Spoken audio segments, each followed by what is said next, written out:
Buenas tardes, soy el suboficial auxiliar Kate Candotti, integrante de la revista Rumbos Aeronáuticos de la Escuela de Aviación Militar.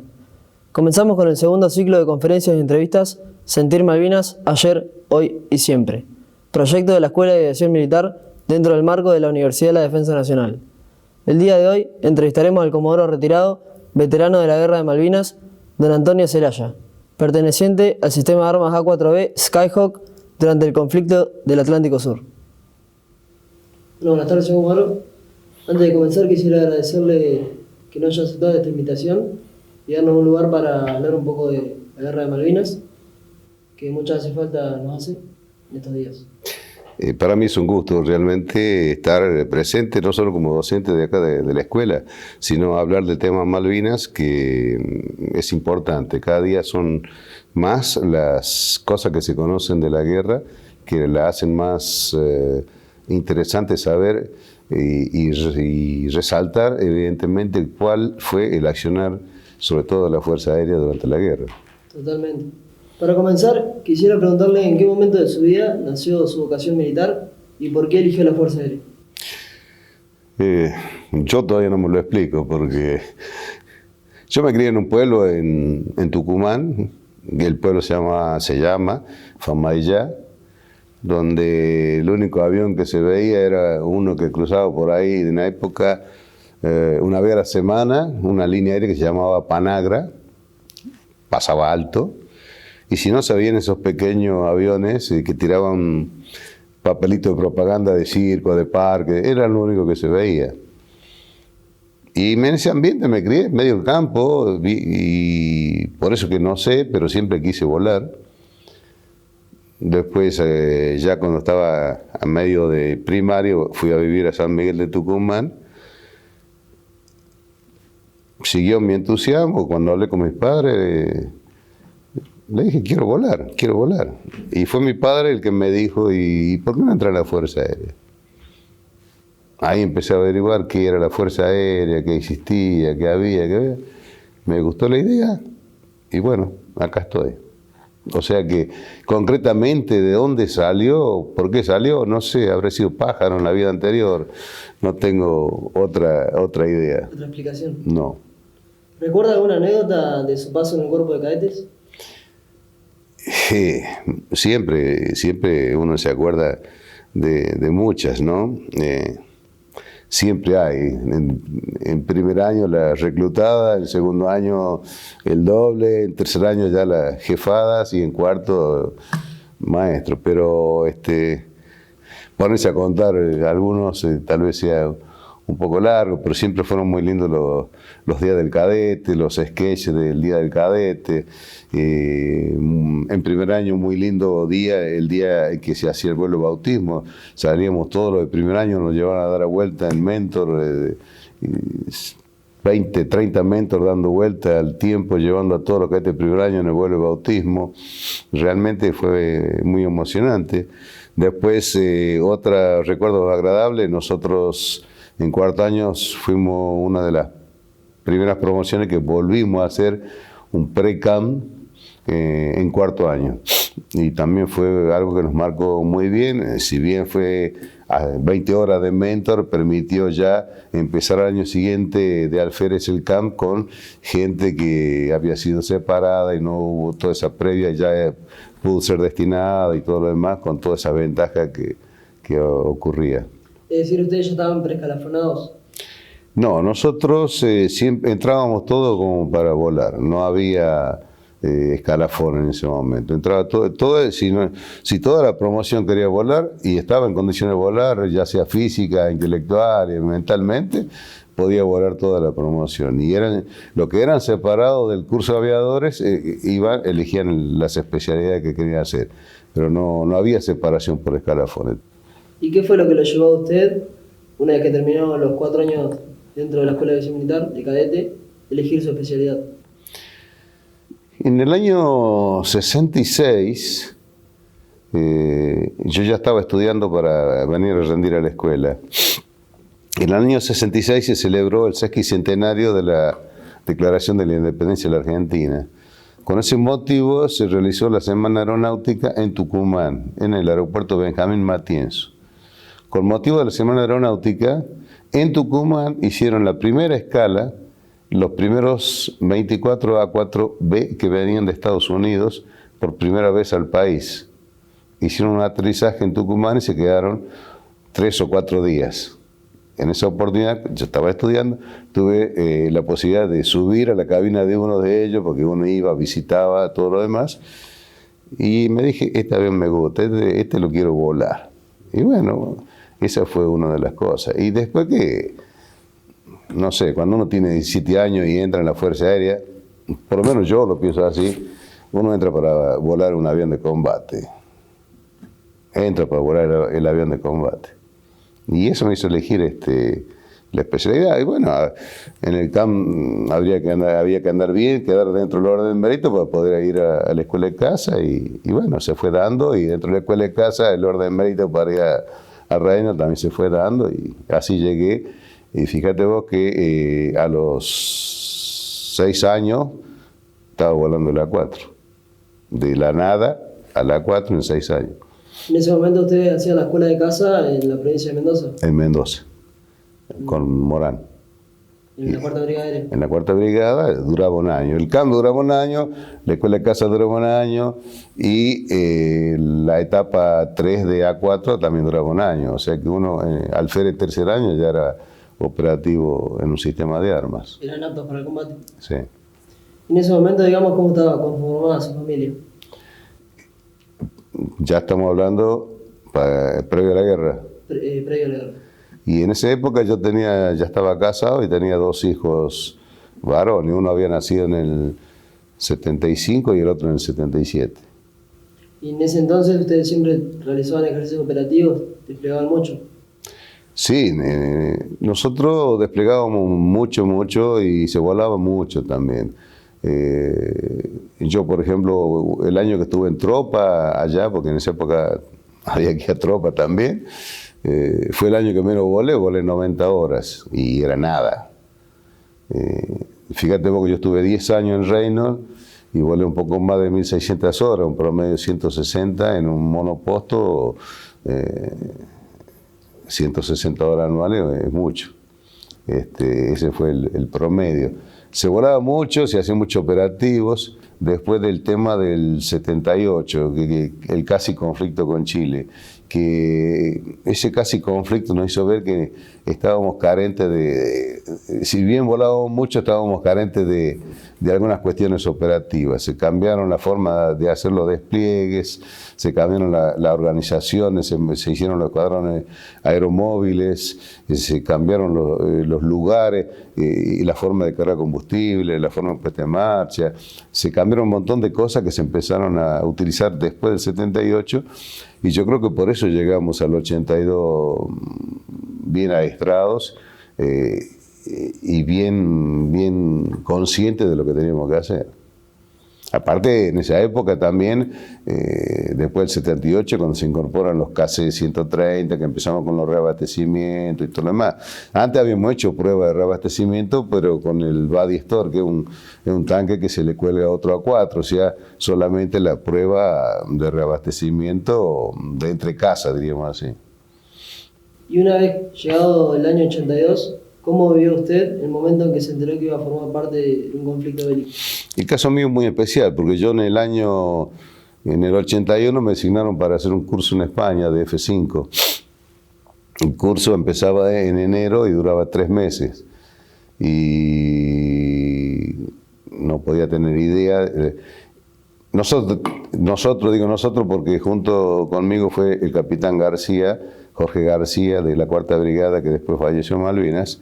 Fuimos los 2 pilotos que fuimos a España y el curso terminó el último día de marzo y nosotros teníamos pasaje de vuelta para el día 2 de abril a la noche y estábamos en la casa del agregado ya despidiéndonos cuando lo llamaron a él por teléfono para decirle que se habían tomado las Malvinas. Ahí nos enteramos. Llegamos a Buenos Aires el 3 de abril, nos presentamos, urgente, nos mandaron a cada uno a la unidad, nos rehabilitamos y ya no hubo tiempo de pensar en otra cosa, que yo me tenía que rehabilitar en A4 y en DC-3, que eran los dos aviones que volaban. Y bueno, uno ya estaba en el baile, ya no había tiempo para pensar qué hago, cómo lo hago, por qué lo hago. Ya, uno estaba en el baile y había que bailar.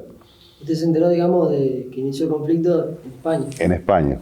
O sea, no era conflicto todavía, era la toma o la reconquista de las Malvinas, el día 2 de abril. Es más, nosotros después, durante los primeros días de mayo, a mediados de abril, fuimos con una escuadrilla hasta Gallego, dimos una vuelta, volvimos al Reino con el vicecomodoro Dubur, con el Turco Arrarás, y primero desplegó el otro escuadrón, el primer escuadrón, yo era del segundo, nosotros nos quedamos en Reino. El 1 de mayo nosotros todavía estábamos en Reino. Cuando es la batalla del 1 de mayo en Puerto Argentino, ahí nos ordenan desplegar y habremos desplegado 8 de la noche más o menos del primero. Y tuvimos que aterrizar en Trelew, dormir en Trelew, llegamos a las 12 de la noche. Por ahí. Pero, o sea, uno enterarse que va a participar, y ya estaba todo echado, todo hecho, y uno estaba en la organización, así que no había otra más que participar. ¿No había tiempo de reaccionar? No había otra. ¿Y en el conflicto qué tarea desempeñaba su escuadrilla? Yo era jefe de escuadrilla ya, ya era capitán, tenía 33 años, llevaba 8 años en la brigada, 7, así que tenía ya demasiadas horas y demasiado grado. Bueno, era oficial de operaciones del segundo escuadrón, o sea que era de los oficiales subalternos, era el segundo más antiguo, porque en el primer escuadrón estaba Palaver, y en el segundo estaba yo. Así que, además de jefe de cuadrilla, era oficial de operaciones. El oficial de operaciones es el que hace el plan de vuelo del escuadrón, el que dice cuál escuadrilla sale, a qué hora sale, cuál sale primero, cuál sale segunda, si hay alguno que hay que reemplazar, quién lo reemplaza, en fin, es el oficial de operaciones. Llevaba mucha responsabilidad en el cargo que tenía.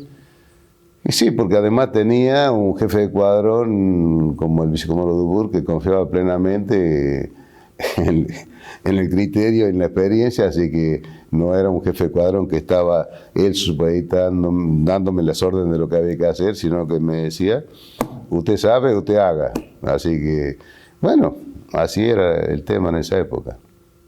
¿Y su sistema de armas durante el conflicto, qué tareas específicas realizaba? Y nosotros, con las capacidades que teníamos de caza bombardero, que era la única que tenía, la 4, era precisamente bombardear primero naves en superficie, la fragata, destructores y todo lo demás, y ya cuando el enemigo llegó al continente, tirar bombas sobre el territorio. Siempre fue histórico que el cañón de la 4 nunca anduvo bien, nunca sirvió, un sistema muy complejo, tiene tres componentes que lo hacen muy complejo. Un ejemplo, la 4 cuando fue a Israel, los israelitas apenas los compraron, lo primero que lo hicieron es sacaron los cañones y le pusieron otros. Nosotros quedamos con lo mismo, o sea que tenía cañones, pero no servían para nada. O sea que la única capacidad grande que tenía era la de bombardeo. Y la otra, bueno, característica importante de la 4B, el reabastecimiento en vuelo y la muy buena maniobrabilidad a baja altura. Cuéntenos un poco sobre su bautismo de fuego. Bueno, el bautismo de fuego fue un poco duro porque ese día, el 12 de mayo fue, después del 1 de mayo los ingleses se retiran, también sorprendido, averiados, vino el 4 de mayo con el conveyor, en fin. En realidad, y hasta el 12 de mayo no volvieron a atacar las islas. A pesar de todas las otras caramuzas esas que hubieron, hasta el 12 de mayo no volvieron. Nosotros en el escuadrón, en el segundo escuadrón, habíamos quedado de acuerdo, éramos 4 escuadrillas, 2 escuadrillas hacíamos alerta a la mañana y 2 a la tarde, con relevo al mediodía. El día era muy corto, amanecía de día a las 9 de la mañana y a las 6 de la tarde se hacía de noche. Nosotros con el sistema de arma de A4 necesitábamos, para tirar necesitábamos ver el blanco, o sea que tenía que estar despejado y de día. O sea, podíamos despegar de noche, pero teníamos que llegar allá a las 9 de la mañana, que fuera de día. O podíamos atacar hasta las 6 de la tarde y volver de noche, pero bueno, estaban esas limitaciones. La orden fragmentaria de que 2 fragatas atacaban Puerto Argentino y que había que atacarlas llegó alrededor de las 12 menos cuarto. Y a las 12 era el relevo nuestro. Entonces, las que estaban de alerta era la escuadrilla, la mía y la de Bustos. Y a las 12 entraba Varela y Berrier. Entonces, cuando llegó la orden, nosotros nos fuimos a cambiar, pero Varela decía, no, nos toca a nosotros porque el despegue va a ser después de las 12. Y nosotros decíamos, no, nos toca a nosotros porque ya tenemos la carta vista, la meteorología, todo lo demás, bueno, una discusión por quién salía. Al final salimos nosotros, salió la de Bustos delante de la mía porque era la que estaba primero. Y tenemos que atacar esas 2 fragatas que estaban tirando a Puerto Argentino. Y salimos, hicimos el reabastecimiento, ya habíamos quedado de acuerdo que 200 millas antes de llegar a la isla teníamos que estar rasantes por el tema de los radares para que no nos vieran. Y así hicimos. Cuando llegué al punto 1 que figuraba en la carta, tenía que avisarle a un retransmisor, lo llamé, le dije, está. No me contestó, yo no lo llamé nunca más, o sea, no emití nunca más un llamado de radio. Cruzando el canal San Carlos, me quedé sin el Omega. Y el Omega es un primo lejano del GPS que nosotros usábamos. Y cada 4 aviones solamente lo tenían el 1 y el 3. La directiva decía que en ese caso yo tendría que pasar para atrás y hacerlo pasar al 3 adelante.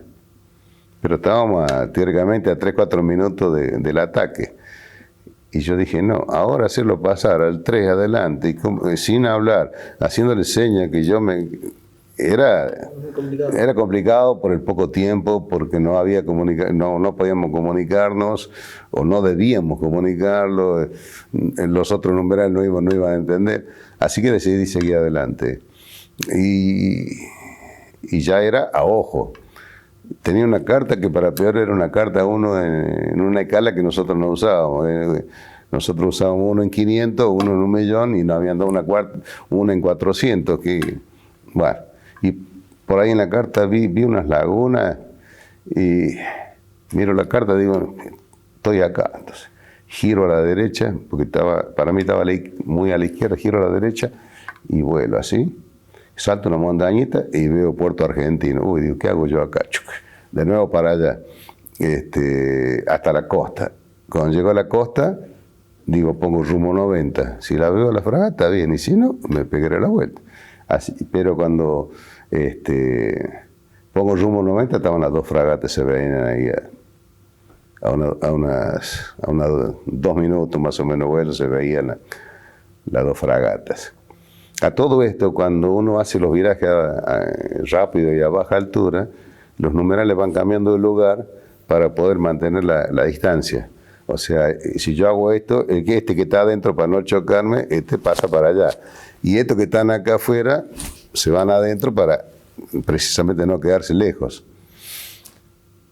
Y hice tanto viraje que cuando enfrento las fragatas, Arraras, que era el número 2, estaba acá a la derecha, Gabás y de Lepena estaban a la izquierda. En la reunión previa yo había dicho, el 1 y el 2 vamos a atacar la fragata que esté más al norte, y el 3 y el 4 van a atacar la fragata que esté más al sur. Cuando llegamos al blanco estábamos al revés, estaba el 1 y el 2 más cerca de la del sur, el 3 y el 4 cerca del norte.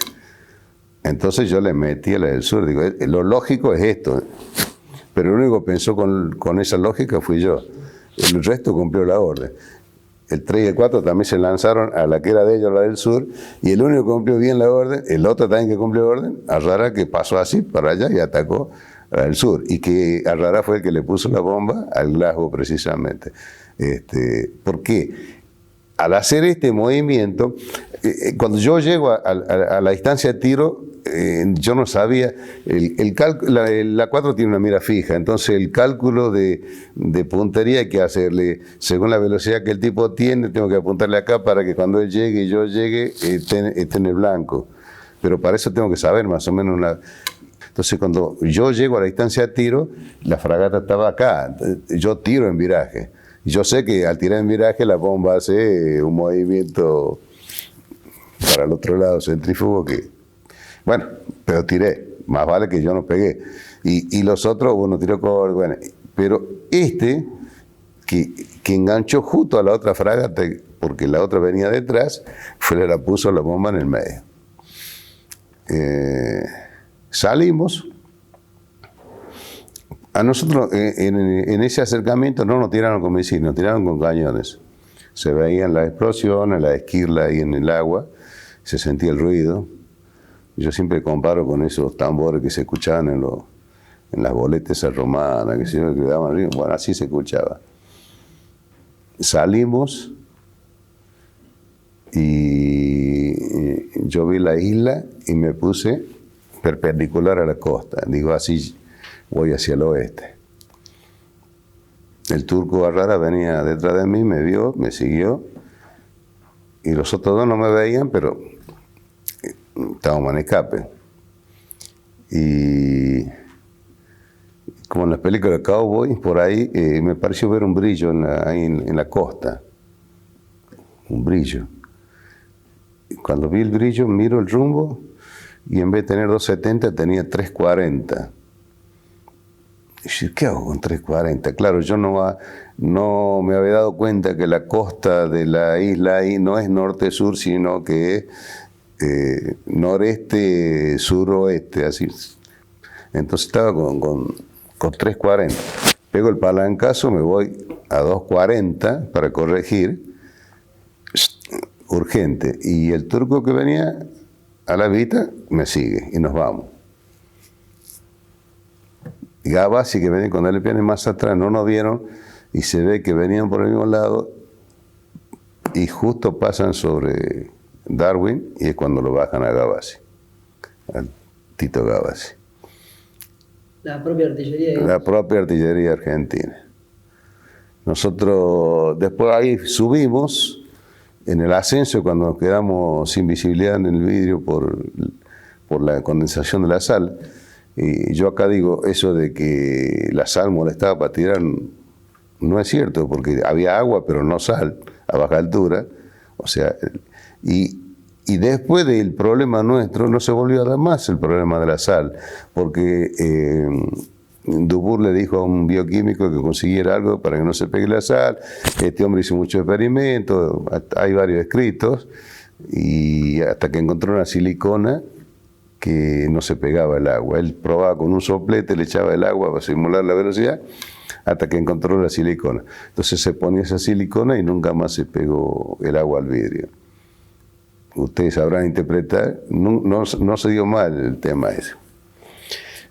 Bueno, nos juntamos, de Lepiane, cuando ve que Gabasi es derribado, sale a los gritos, lo bajaron al 3. Ahí fue cuando yo le digo, cállese y venga a formar, chao. Bueno, a la larga nos alcanzó, formó, llegamos, aterrizamos. Ahí es donde Vázquez, que era el único que había quedado sobreviviente de la escuadrilla de Bustos,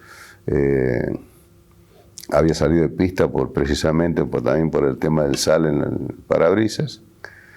Y esa fue la primera misión, el bautismo de fuego que me estabas preguntando. Bastante doloroso para el grupo y sobre todo para el escuadrón, porque de 8 aviones, de 8 pilotos, volvimos 4 ese día. La mitad. La mitad. Después hablando con el brigadier Rey, que era compañero mío que estaba en Darwin, me dice que qué pasó con ellos. El día 1 de mayo habían sido atacados por Harrier precisamente que venían desde más o menos desde el mismo rumbo, con la misma altura, con todo lo demás. Entonces ellos estaban siempre apuntando para ese lado. Y cuando vieron aparecer los aviones en la pantalla del radar, ahí empezaron a apuntar. Y en realidad dice que al que lo tenían enganchado era a mí. Pero cuando yo hago el viraje para irme, el radar automáticamente me desengancha y engancha al que sigue. Y ahí fue donde lo engancharon a Gavassi. O sea, Cuando se dieron cuenta que eran las 4 ya era tarde. Claro. A todo esto ustedes todas sus misiones las realizaban en silencio radial, Sí, siempre. a baja altura, y los virajes que usted decía que cambiaban los numerales del lugar, siempre lo hacían a baja altura. Y sí, siempre andábamos ahí bien bajitos. Los cambios de viraje eran obligatorios por el tema de mantener las distancias. Eso ya es automático. ¿Ustedes nunca lo habían practicado previo? No, sí, es automático, siempre se hace lo mismo. O sea, eso desde acá de combate y táctica, como se hacía con Mentor en el camp, se aprendía eso.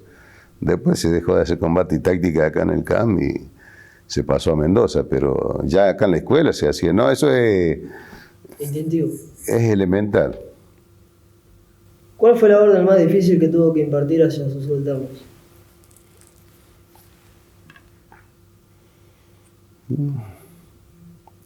Yo siempre digo que las órdenes no son difíciles, las órdenes tienen que ser capaces de ser cumplidas. Si yo ordeno una situación que no se puede cumplir, es porque no sé ordenar. Si yo doy una orden, el subalterno primero la tiene que entender, segundo la tiene que poder cumplir, si no el que falla soy yo. Las órdenes no son difíciles, serán complicadas, riesgosas, todo lo demás, pero tienen que ser capaces, o posibles, mejor dicho, de ser cumplidas. Si yo doy una orden que no puede ser cumplida, el que falla soy yo. Entonces no podemos hablar de órdenes difíciles.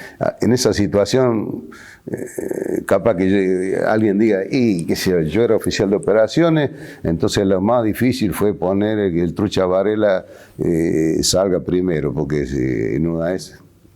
Y son las leyes de juego. Alguien tiene que salir primero. Es más, te voy a contar algo. Nosotros en el escuadrón habíamos hecho un trato. Los 4 jefes de cuadrilla con la anuencia del jefe de escuadrón. Distinto del otro escuadrón, no sé el otro escuadrón, pero nosotros dijimos entre los 4. El que entra en combate pasa a la cola y no vuelve a salir hasta que el otro no haya entrado en combate. Ese fue el trato entre nosotros. Por eso yo después del 12 de mayo pasé como 4, 5, 6 días sin salir. Y el trucha salía, y yo salgo, porque un día salió y no encontró la fragata, otro día salió y lo que le habían dicho que era una fragata era una piedra, y otro día en la meteorología, salió como 4 o 5 veces y no entró en combate. Entonces, y cumplimos el acuerdo. Y ahí viene otra cosa que a veces mucha gente se llena la boca con que yo tengo 5, yo tengo 7, yo tengo 10. Una de las primeras preguntas que mucha gente hace es ¿cuántas misiones tiene? Y a veces esta guerra no fue ya como la primera o la segunda, donde yo hacía el paseíto ahí, le hacía el paraguas ahí para ver quién entraba. No, yo a veces digo, hay gente de los nuestros que murieron yendo a cumplir la misión y chocaron con una isla y no cumplieron con la misión, ni siquiera llegaron a cumplirla. O sea, no tienen ninguna misión hecha y le vamos a negar si murieron yendo a cumplir una. Entonces, si yo le pregunto a esos 2 que murieron ¿cuántas misiones tienen? Ellos me dicen ninguna, pero morí yendo. O hay otros que tienen una y murieron. Y hay otro. Entonces, todo es relativo. Hay mucha gente que tiene 5 misiones y como te dice, yo fui, no había nada, volví. Y no me la cuentes, me decía el trucha. Yo fui, había una piedra, no me la cuentes, decía el trucha. Entonces, a veces hay que ver también el tema ese de las misiones. ¿Cuánto tardaban más o menos desde que despegaban del continente? Nosotros tenemos una hora de ida y una hora de vuelta. ¿Con un solo reabastecimiento? Sí, a veces hay un par de misiones que fuimos sin reabastecimiento. ¿Con tanque suplementario? Sí, siempre con tanque suplementario. Sí. Pero normalmente hacíamos un reabastecimiento a la ida.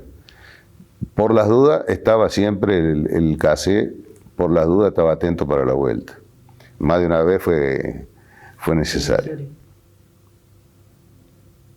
¿Cómo recibió la noticia de la caída de su compañero Carlos Kraus? Y mira, hasta la guerra de Malvinas siempre hubo un River Boca entre transporteros y cazadores, siempre fue un River Boca. Y en la guerra se demostró que no era tanto así, que todos somos mismo equipo. Y ahí, en la guerra de Malvinas, empezó el mote de que la chancha es cazadora también, porque tanto las tareas que hacían los Hércules comunes, como el que volaba Krause, como los KC que hacían reabastecimiento, eran tareas sumamente peligrosas, sumamente riesgosas, tanto es así que, bueno, a ellos los derribaron. Y mira, uno asume la pérdida de un compañero con el dolor de todo el alma, pero lo asume como una cosa que es posible que puede pasar. Estamos en guerra y bueno, te toca a vos, me toca a mí, le toca a él, a alguien le toca, o sea, a nadie le gusta, pero la única forma de seguir es asumiéndolo que es una cosa que puede pasar. Si uno en ese momento se siente abatido, difícilmente puede seguir. Da bronca por el caso del Hércules, que ya estando averiado, el Harry le siguiera tirando a un avión que estaba inerme. Pero bueno, estamos en guerra y en la guerra vale todo. ¿Cuál cree usted que fue la situación más dura que tuvo que afrontar durante el conflicto?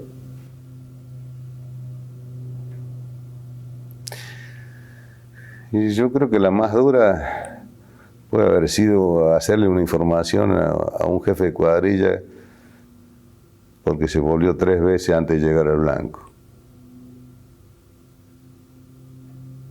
¿A un superior suyo? No. Un jefe de cuadrilla. Yo era el más antiguo de todos los jefes de cuadrilla. Un jefe de cuadrilla que en 3 ocasiones no iba hacia el blanco y se volvió y lo dejó al jefe de sección a cargo. Entonces, un día vino el jefe de sección con otro numeral y me dijeron, con este tipo no queremos volar más. O sea, no es que no queremos volar en la guerra, sino con este tipo no queremos volar más. ¿Por qué? Porque pasó esto. Ahí el jefe de cuadrón me ordenó hacer la información, averiguar qué había pasado, y bueno, yo fui a averiguar las 3 veces y este hombre fue bajado del avión, sancionado, devuelto al reino. Cuando volvimos de la guerra, el jefe de cuadrón hizo el informe y ese hombre fue dado de baja de la fuerza. Es el único caso que un jefe de cuadrón haya hecho algo por escrito sobre alguna información y el hombre haya sido dado de baja. Finalizado el conflicto, ¿cómo continuó su vida personal y operativa? Normal. Uno, tal vez en esas situaciones extremas, yo digo normal, capaz que, como le dije a un psiquiatra un día, nosotros lo que creemos que estamos cuerdos, si realmente estamos cuerdos, no sé. Pero uno en esas situaciones límite se hace muchas promesas, mucho pensamiento profundo, esto no lo voy a volver a hacer, aquello lo voy a hacer distinto, esto voy a hacer distinto. Pero después uno vuelve y al poco tiempo entra en la rutina nuevamente. En el caso nuestro tuvimos que seguir desplegando de nuevo a Gallego. Nosotros volvimos el 14 mismo, el 15 volvimos a Reynolds y a los 10 días estaba de nuevo en alerta en Gallego con A4. O sea, no hubo tiempo de pensar ni de hacer ¿qué nos pasó? Hacer un duelo, como se dice. No. O sea, siguió la vida normal y después siguió. Volví a Reino, estuve un par de años, fui a la escuela de guerra, siguió la vida normal. Como si nada hubiera pasado. Como si nada hubiera pasado. ¿Cómo vio usted el reencuentro con su familia y sus amigos? Bueno, con mucha alegría. Ellos estaban muy preocupados. Nosotros en Reino fuimos 30 y perdimos 9. O sea, la brigada que más misiones cumplió, que más bombas tiró, que más horas voló, pero también la que más aviones perdió, la que más pilotos también perdió, ¿no? Y bueno, y todo eran...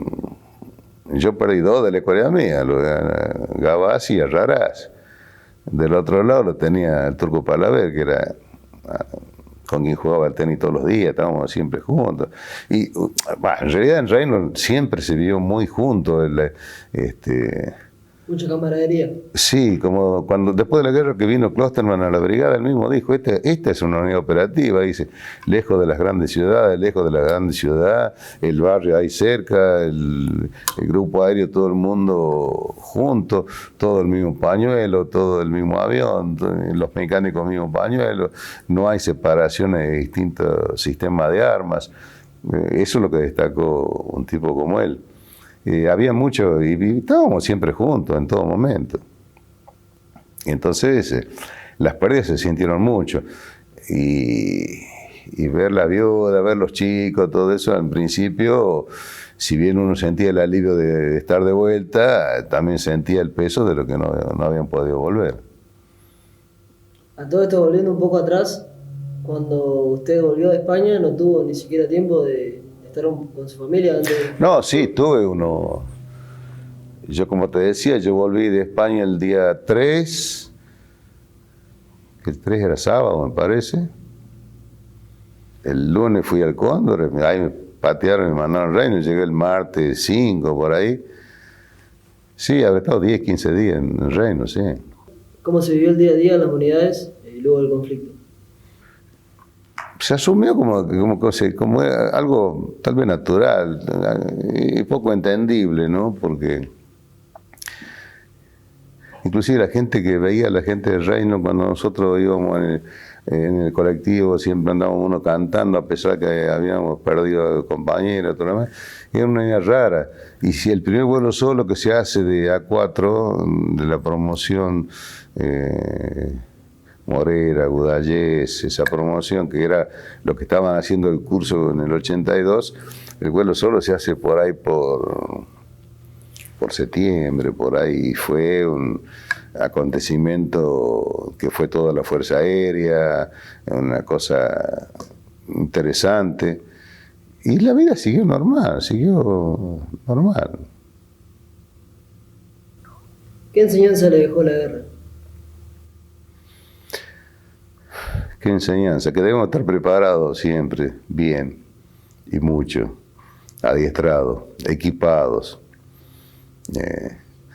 Lamentablemente nosotros estábamos bien adiestrados, pero no estábamos equipados para una guerra aeronaval. Nosotros teníamos, bueno, en esa época existía la directiva esa COMIL 1 del 69, muy conocida, entonces no teníamos los medios necesarios ni adecuados para trabajar en la parte aeronaval. Tanto es así que esa directiva, el 6 de abril del 82, tuvo que ser derogada para que la Fuerza Aérea pudiera actuar en combate en el mar. Es una total incongruencia. No se puede improvisar, hay que estar siempre atento. Y dejando un poco de lado la parte técnica, en lo personal de usted, ¿le dejó alguna enseñanza? Lo único que me dejó es que por lo menos la satisfacción de poder decir, bueno, estuve y cumplí para lo cual me formaron hasta ese momento. O sea, yo estaba formado y preparado para eso. Pero la guerra para el militar tiene que ser como el incendio para el bombero, o sea, no es necesario que haya el incendio. Tengo que estar listo siempre, atento siempre. Si se da, tengo que ser el mejor. Mucha gente dice, los militares viven queriendo la guerra. No, uno no la quiere, el que menos la quiere yo creo que es uno. Es como si dijera el bombero quiere el fuego. No, el bombero tampoco lo quiere el fuego. Pero tiene que estar listo y tiene que estar atento y bueno, nosotros tenemos que estar así también, listos, atentos, adiestrados, equipados, ser los mejores, saber todo lo que se puede hacer, poder improvisar como hicimos nosotros, poder cambiar como hicimos nosotros, poder desquiciarlo al enemigo en su pensamiento racional que ellos traían. Vos recordarás que Malvinas es la primera guerra aeronaval después de Midway y Coral. En Midway y Coral, la flota de superficie demostró lo vulnerable que eran a los ataques aéreos, con los kamikazes y todo lo demás. También que aquellas naves de superficie eran del tipo del Belgrano nuestro.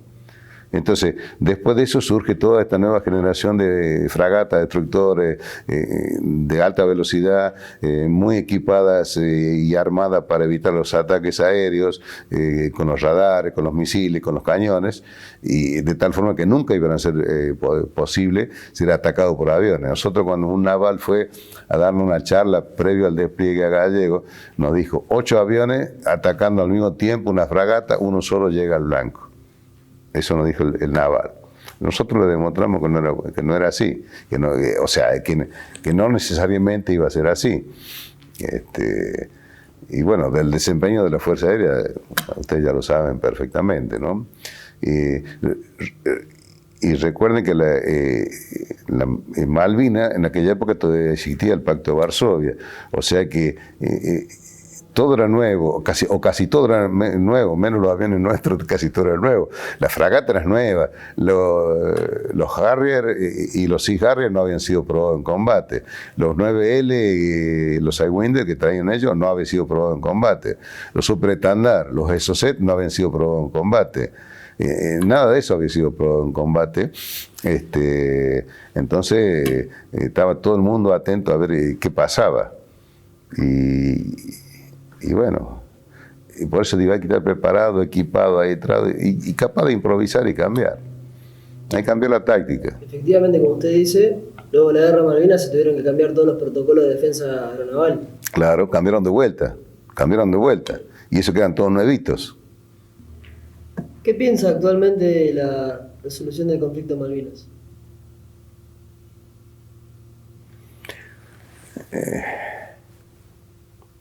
No está nada fácil. Para nada. Nunca estuvo fácil.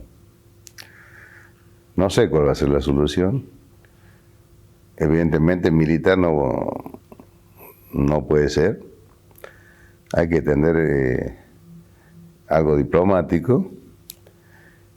Las Naciones Unidas se han expresado muchas veces para que se solucione el conflicto una vez por todas, pero Inglaterra no da bolilla.